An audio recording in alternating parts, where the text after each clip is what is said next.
Hey guys, Professor Bill, Comic Book University, and Rocket, issue number 4. I just want to point out, Deadpool is in this comic, and there is cake. Okay, and the cake is not a lie in this particular one. Or is it? So check this out. Gatecrasher and the old TechNet crew from the Excalibur comics way back in the day, they have decided that they have come across a perpetual bounty, all right? Because there's some kind of a technicality in the system where Rocket was put in prison that they can just keep on breaking him out and then returning him to collect on the bounty over and over and over again until they realize that he's worth more dead than alive. Yeah, because they're that stupid. Anyway, so Deadpool comes up with a really good solution. He says, listen, when push comes to shove, here's Deadpool's rules of bounty hunting. One, there's two different kinds of bounty hunters, and that is that the first kind never betrays the bounty, okay, ever, and they become very trustworthy. But the second one is that they will always betray the bounty to the highest bidder.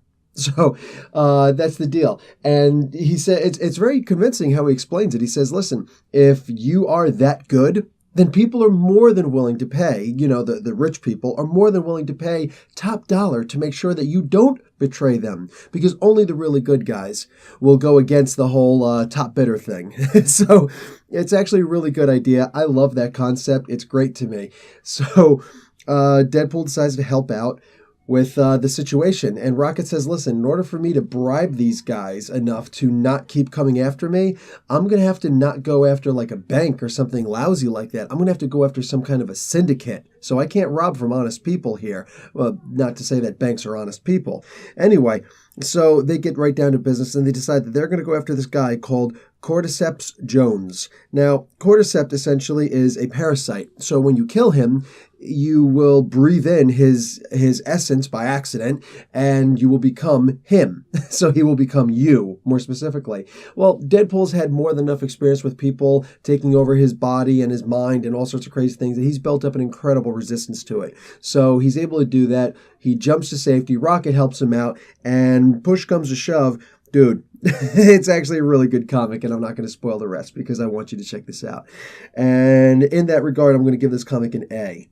Yeah, that's right. Realistically, I'm torn between two picks of the weeks. All right, 2 picks of the weeks. You have to check out all my reviews this week to see what the other one is. But this one is really amazing. And the main reason why I say it's amazing is because this is an unofficial tie-in to the Deadpool Secret Empire Aftermath. That's right, guys. If you've been following the current Deadpool run, you know that Deadpool has had to do some very questionable things. And yeah, he's kind of paying penance for it. So the idea that he would go up into space to get away for a little while makes perfect sense, and I really do hope that they decide to roll with this over in the Deadpool comics because, yeah, I think that would actually help him out a lot, genuinely. I mean, when you're reading those comics, this is not your standard Deadpool where he's wacky, zany, crazy. No. You're actually genuinely feeling for him because you know that life sucks for him. So listen, this comic right here, you like Deadpool, you like Rocket. Why the hell would you read this comic if you didn't like Rocket? Yeah, this comic is for you. It's a very amazing comic. I love what they were able to do with just the little tiny bit they did. The parting at the end, perfect. Anyway, guys, Professor Bill, Comic Book University, class dismissed.